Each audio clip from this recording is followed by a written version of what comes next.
It's a brave new world out there, one where our kids are the natives and we, the adults, are just trying to keep up.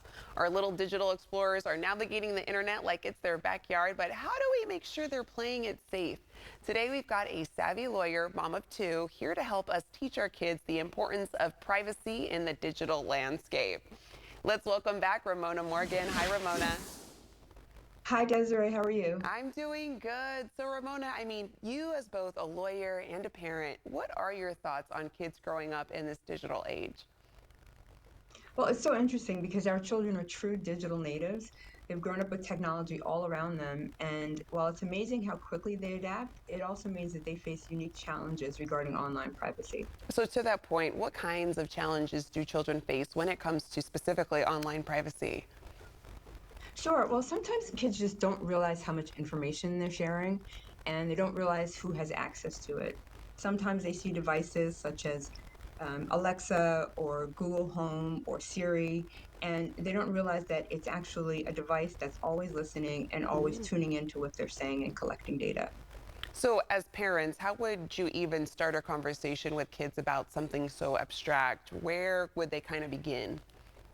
Right. Well, it's interesting because you start with the sort of this abstract topic, but I find that sometimes just drilling down and looking at privacy policies, I know it sounds strange, but privacy policies can actually be really interesting for kids. Okay, and then I understand there's role playing as a way to teach online privacy. How does that work with children?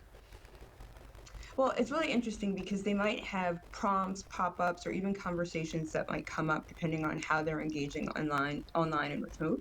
And so you just kind of role play, you ask them questions, and you just get them used to responding to inquiries and questions about themselves, Mm. and also how to spot and be aware of people that they don't know that they're suddenly interacting with. Are there any other activities families can try to help kids understand privacy a little bit better?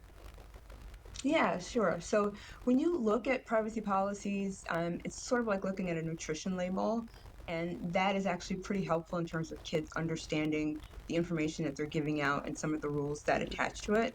And at this age, kids are already texting and interacting with their friends, and their analytical skills are very, very sharp because of the reading comprehension they do at schools.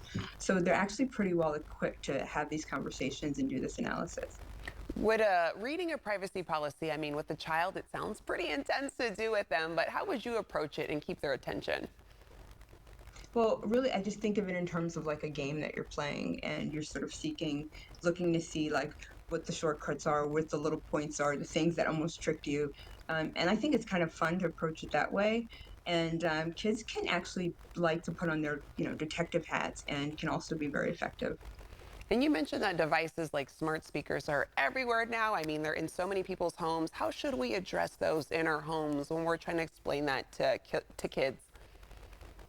Right. Well, I mean, I think one of the things that I found is I think it's really important to depersonalize those devices. So I found that at one point my children were referring to Alexa as she and referring Mm. to her being very helpful. And so I think sometimes it's just good to give them a guideline to make it clear this is a device and not a person. But then also to be mindful and just say like every conversation, you can be sort of conscientious, you can unplug it, but just be aware that it really is a device and that any information that goes into it is just being sort of sent out into the world. Yeah. And then you've mentioned involving kids in adjusting privacy settings. Why is that important and how can it benefit kids, Ramona? Well, it's tempting when we set up a new device to just go in and do the parental controls. But I just set up an iPad with my 9-year-old 2 nights ago, and she actually walked with me through the different settings. Mm. She understood the implications of them, she understood what they meant. And it was very, very helpful. It puts them in the driver's seat because they'll be making a lot of decisions without you. And so you want to teach them the reasoning and some of the method behind it. And then they can take control and be able to really understand how they're directing themselves. And California does have some privacy laws in place. Can these privacy laws directly impact how our kids' information is handled online? It can. So California is way ahead of the curve, and it's created the California Consumer Privacy Act, and this is really advanced in terms of all the other states. It allows you to control the information that's collected. You also have a right to have that information deleted, and you also have control over whether or not your information is sold.